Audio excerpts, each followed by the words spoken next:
ஒரு விழாவில் இளைஞர் ஒருவர் தன்னுடைய பழைய ஆசிரியரை சந்திக்கிறான். அப்போது அந்த முட்டாள் மாணவ இளைஞர் தன்னை தெரிகிறதா என்று அந்த ஆசிரியரிடம் கேட்கிறார். ஆசிரியரே, எனக்கு நினைவில் இல்லை. எனவே நீங்களே யார் என்று அறிமுகம் செய்து கொள்ளுங்களேன் என்றார். இளைஞர் கூறினார், நான் உங்கள் முன்னாள் மாணவன் என்றார். அதற்கு அந்த ஆசிரியர், மிக்க மகிழ்ச்சி. எங்கு உள்ளீர்கள்? வாழ்க்கை எப்படி உள்ளது? என்ன செய்கிறீர்கள் என கேட்டார். இளைஞர், நான் ஆசிரியராக உள்ளேன் என்றார். அவ்வாறு ஆசிரியராக வேண்டும் என்று எது உங்களை தூண்டியது என வினாவினார் அந்த ஆசிரியர். உங்களால் தான் தூண்டப்பட்டேன். உங்களை பார்த்துதான் நானும் ஆசிரியனாக வேண்டும் என உணர்வு மேலோங்கியது என்றார்.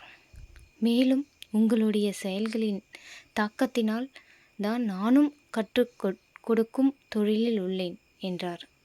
எப்படி, என்ன தாக்கம் உங்களிடத்திலே உண்டாக்கினேன் என கேட்டார் ஆசிரியர். நான் உங்களுக்கு ஒரு கதை கூறட்டுமா என்று கூறி சொல்ல ஆரம்பித்தார் அந்த இளைஞர். ஒரு நாள் என்னுடைய வகுப்பு தோழர் மிகவும் விலையுயர்ந்த கடிகாரத்தை அணிந்து வந்தார். அப்படிப்பட்ட ஒரு கை கடிகாரம் வாங்குவது என்னுடைய சக்திக்கு அப்பாற்பட்டது. எனவே அதனை திருட நினைத்து அவர் கடிகாரத்தை பாக்கெட்டில் வைத்திருந்த போது எடுத்து விட்டேன். அவர் வகுப்பறைக்குள் வந்தவுடன் தன்னுடைய கடிகாரம் காணவில்லை என்று ஆசிரியரிடம் புகார் செய்தார். ஆசிரியர் அவர்களும் இவருடைய கடிகாரத்தை எவர் எடுத்திருந்தாலும் அதனை திருப்பி கொடுத்து விடுங்கள் என அறிவித்தார். நான் எப்படி கடிகாரத்தை திருப்பி தருவேன் என நினைத்து எனக்கு மிகவும் சங்கடமாக போய்விட்டது. ஆசிரியர் வகுப்பறையின் கதவை மூட செய்தார். எல்லோரும் எழுந்து வரிசையாக நிற்கச் சொன்னார். எனக்கு மிகவும் அவமானமாக போய்விட்டது. அவர் கூறினார், மாணவர்களே, வரிசையாக நில்லுங்கள். ஆனால் எல்லோரும் கண்ணை மூடிக்கொண்டு தான் நிற்க வேண்டும் என்றார்.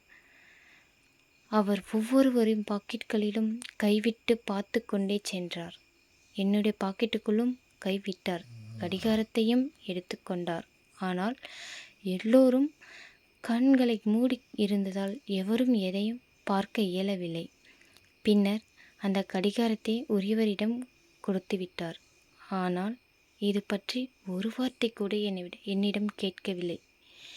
வேறு எவரிடமும் இதை பற்றி கூறவோ சம்பவத்தை விவரிக்கவோ இல்லை. அந்நாளில் நீங்கள் என்னுடைய மானத்தை காப்பாற்றினீர்கள். என்னை திருடன் மோசடிக்காரன் என்றெல்லாம் திட்டாமல் ஒன்றுமே பேசாமல் இருந்தீர்கள். என்னுடைய கௌரவத்தையும் மானத்தையும் காப்பாற்றினீர்கள். என்னிடமும் எதுவும் கூறவில்லை. அது மட்டுமின்றி கடிகாரத்தின் உரிமையாளரிடமும் இது பற்றி எதுவும் கூறவில்லை. இது எனக்கு ஒரு செய்தி கற்றுத்தந்தது.